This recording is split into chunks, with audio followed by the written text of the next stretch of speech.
Right. Hello and welcome to the Zonal Weakness brought to you by Ghana Football Fantasy and powered by Fantasy Football Scout. Look who's on the other side. It's Sankalp all the way from India. Welcome, Sankalp. How are you? Good. It was a very cold week. Yeah, it was very cold week.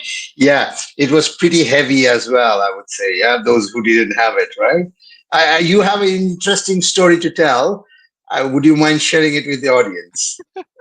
Yeah, I was on my wild card, right? So, and I thought, hey, it seems Cole Palmer is looking a bit less, dangerous this year.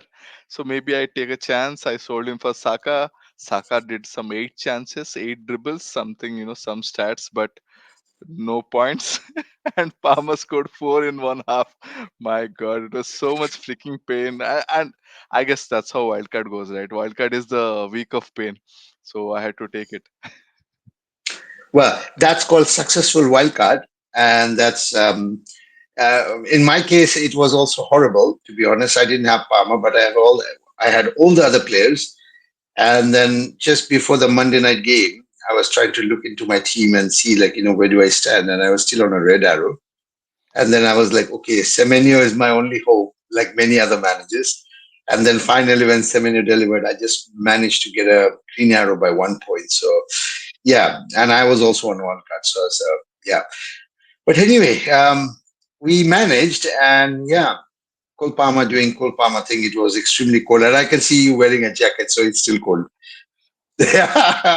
Right. Okay. Let's move on to the zonal weakness for Game Week 7. And of course, audience, if you have not been following us or or subscribe to our channel, please do so now. We are producing regular content, so please do. And every support that comes from you will be sincerely appreciated. So please do so. And all the data that you see on our page, but also on all the zonal data, comes from the Fantasy Football Scout members area. If you are interested in the membership, please click in the link in the description below, and you would get a 40% discount. So don't wait. Hurry up, and I think we might just run out of this opportunity very soon. So moving on, and let's go and see how the table looks. By the way, there's a bit of a change in the table, as you can see. I think we have shifted from yellow to a bit of green, just to be a bit easier on the eye. So I hope people, audience who are seeing it for the first time, would not be a bit surprised, like, oh, what is this? But anyway, over to you, Sankalp. What stands out in the zonal Yeah, first of all, I'm matching the green with my sweatshirt. I can't table? help it, right? But getting into the zonal weakness, I think a lot of people who wildcarded are heavy on Arsenal, and good to see two Arsenal sides really signing out on the zonal weakness. Kai Havertz has been scoring a lot, and he's pretty high on the zonal weakness, right? Second there, and it seems Southampton are conceding a lot of chances from the central zone, so good there. Same for Saka as well, and that's one more thing. I think people who like me went for a double Arsenal attack can keep their fingers crossed because the zonal weakness at least is supporting us. Gabriel is there, always looming around, but Southampton do not consider a lot of headers at least so far. And let's see what magic brings the next match. Next, we have Brentford against Wolves, and Carvalho has been a good punt for some of the wildcarders. Last week, he gave an assist to Mbumo, and it seems he's again, heighted up by the zonal weakness as someone who gets a good lot of opportunities. Good potential player, really strong asset. Liverpool were forced to sell, couldn't give him minutes, but someone to look out for. And even the crosses considered, right? He's there fifth in the rank. I think someone to look out for definitely this week. Right, next we have Bournemouth, and we both have been saved by Semenyo last week, and I think we can smile looking at this. Semenyo is there, really strong, really high. I think is ranked first this week by zonal weakness because Leicester concede a lot from that side, from the right hand side. Not only the chances, but also if you see from the crosses conceded, Semenyo is second. Ivanilson scored a good goal last week, opened his scoring account in Premier League, and you never know. I think he can continue this run this week as well, coming out as a strong third forward slot for FPL managers, right? Yeah. Without further delay, let's look at Ipswich. And Ipswich are looking, looking more and more like a good team.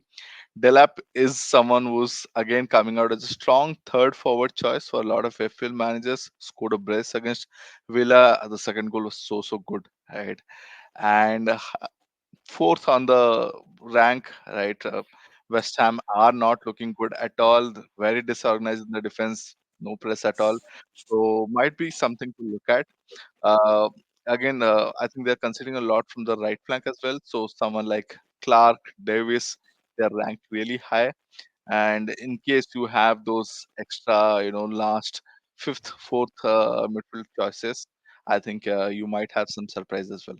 Right? Dwight McNeil, oh my God, the left-footed Neymar, he scored a brace. Week we decided not to go there. Looks good on form. Newcastle again. I think they did well against City, but this match will be different. The way they step up, and they are conceding a lot from the central areas. They will be a bit more open than the City match. So you never know. DCL who blanked last week or McNeil who scored a wonderful brace can come out and give you points again, right? What we also notice is the left flank. Someone like Lindstrom can come out really well. He looks a really attacking player, very promising asset. And I'm not sure a lot of people who have gone there, but if you're still, there are people who are even wildcarding this week. So if you're looking for those punty choices to fill up your squad, I think Lindstrom is someone you can look out for. Next up, we have City against Fulham, and things are not looking great from a chances considered point of view for Haaland. He's ranked 15 by the zonal weakness, but one good thing is Fulham do consider a lot of headers, and again, Haaland is the guy for City. By hook or crook, they are going to try and put a ball in for him, be it on the ground or aerially. So those captainers, you have something to look out for sure, right? Next up, we have Right. Liverpool versus Palace, and we have familiar foe Jota back. He didn't start the Champions League match, so that's one good information for us. Nunes started there, so it's expectation is Jota comes in. They do concede a good amount of headers so far, so Jota can be your guy if you have not sold him so far. Rest Salah, Diaz a bit subdued on the zonal weakness. Uh, but if you have them, obviously you start them. Palace have not looked really great in defense, or maybe they have been really unlucky.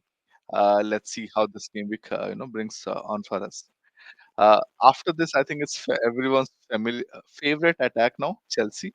Chelsea are up against Forest. Forest did manage to swipe out Liverpool earlier this season, but can Chelsea change things a bit? We have someone different this week from Chelsea. We have Sancho or Neto. I think Sancho is looking really good in his starts, and ideally he should be the starter for them.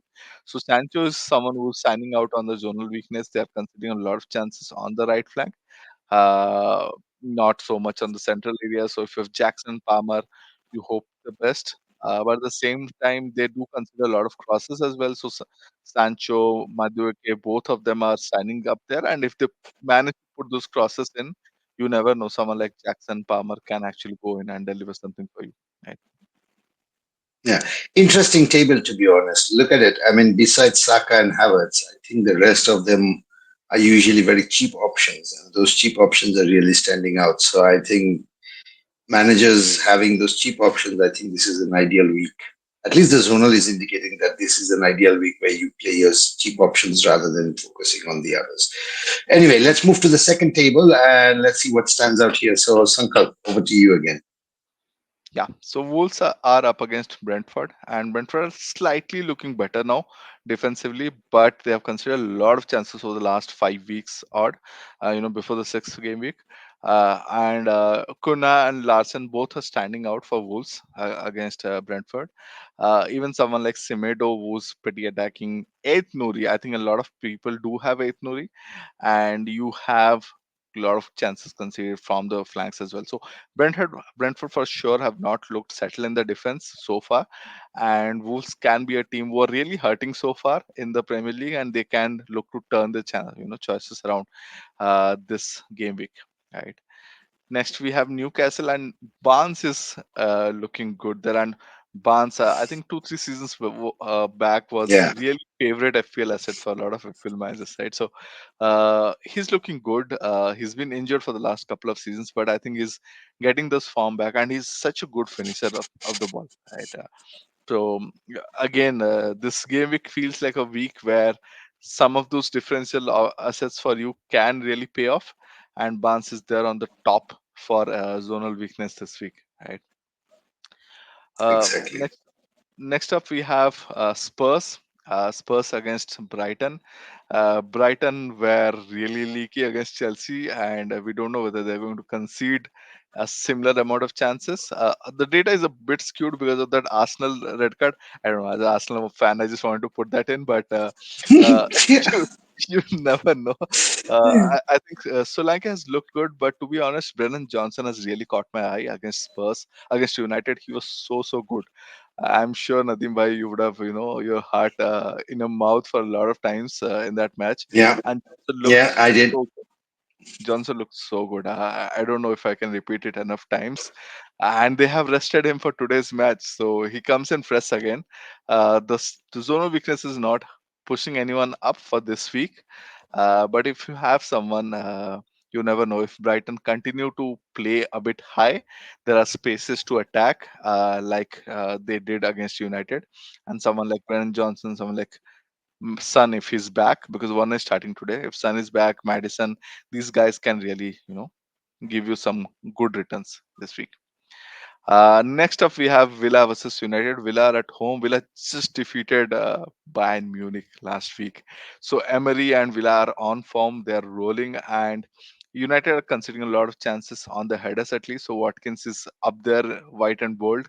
At the same time, you have, them consider a lot of chances from the left flank. Bailey is still playing there. They're conceding a decent, I think, less crosses at least. So if you have someone like Dine, uh, maybe something doesn't come out right. At the same time, you have to be worried. One guy who's not going to be there on this table is their super sub who keeps coming off the bench and scores Duran. winners every match nowadays, right? So you have to keep an eye out for him, at least the draft guys. I hope you have him on your draft, because such a wonderful player to have, right? I think there should be an academic research undertaken on him. John, Seriously. right? So Yeah. he's giving such a Michu vibes to me for this season. I know Watkins is playing well and he's been fit and all, but I'm just waiting for the day Duran starts. I know his ownership will just double in within a week or so. Right. Okay, without further delay, let's look at Bournemouth, and they are going up against Leicester. Right, Vardy is in a lot of teams. He's been scoring for fun for a few weeks now, but I think he stopped last week against Arsenal, right, which is good for me. But you see Bournemouth are considering a lot of chances from the left flank, and someone like Bonanote, who's actually looking good. I was just watching the last match. He's a Brighton player, so he's good, really highly talented, pacey, can create chances out of nothing, and he might be in a position where he receives good quality chances as well. Someone like James Justin, who actually scored a brace against Arsenal and two wonderful goals, in fact. So Yeah. cannot complain there. So he will again be in a good position. He will get a lot of chances, at least as per the zonal weakness. So someone to look out for, right? Then we have everyone's favorite FPL player, Wood. And Wood is going to be against Sanchez, who created a lot of howlers in the last match. Just before that, he was everyone's hero. Last match, he became a villain. He considered a lot of bloopers, I would say. And Wood is a player who actually takes his chances well, generally. Right, so he's there, highlighted by zonal weakness. He's there in a decent place, and then you have someone like Callum Hudson-Odoi, who's going up against his ex club, right? You never know. These guys, they have points to prove, and he's in a good run as well, right? Moreno, if he's starting, uh, really attacking fullback, someone like Avoy. I don't know whether we are going to see him placed on the right wing, or maybe he comes up, as a Wood substitute. But these are really strong players, and Forest have started the season so well this year. Uh, Yep. Apart from that, we have West Ham. West Ham have not clicked so far, but someone like Bowen, right? He's always there. He is always involved. Someone like Suchek, who you cannot discount at all, because if there are set pieces, if there is aerial balls, he is someone who's going to be, get at the end of things. So someone to keep an eye out. West Ham are not looking good so far, but they have a good coach. They actually have good attacking players. So it's just a matter of time when they start clicking. Right. Right. Next, we have Nadim Wise Club, and we are going to end with United. Right. Not looking great so far, without any doubt. But if someone is there who's starting on the left side, Rashford or Garnacho, I think it will be Rashford most probably. Right. Villa do concede chances from the right flank, so you never know. Rashford or even Garnacho, if he starts there, and Ahmad comes in on the other side, I think left wing for United can be something to look out for. They do like to create a lot from the left side as well. It suits United as well. So something to look out. I know people are not really gung ho about Rashford, Garnacho, etc. But these are quality players, and when everything suits them, they are going to receive a lot of chances. I think there's a good probability they score as well. Right. Right. So that's it from my side from the zonal weakness. I think I'm Right. just trying to reach the time limit. Yeah, no, you did. And just touching upon the team of the week quickly, let's see where if there is anything that stands out for you, and if you think you have missed any. I'm sure you've basically touched upon all the players, but yeah, if there's anyone that you want to touch upon here, Yeah, I think we touched on most of the attacking players, but someone we didn't talk about was Davis, right? And there are some FPL managers who are sitting with Davis, and I'm sure they'll be happy to see him in the team of the week from zonal weakness point of view. yeah, that's true. And that guy has created actually 7 chances in the last match, so that's pretty interesting. And I think there was a tweet about from All About APL where they kind of listed the number of teams that have actually created lesser chances than what Davis did in one match. So that's pretty interesting. But anyway, I think we are there, and we are at the end of it, of course. So thank you so much, Sankap, for doing this. And it's good to have you. And of course, after this is the international break. So we'll be back after the international break. So, audience, until then, take care. And we'll see you again after the international break. Bye bye.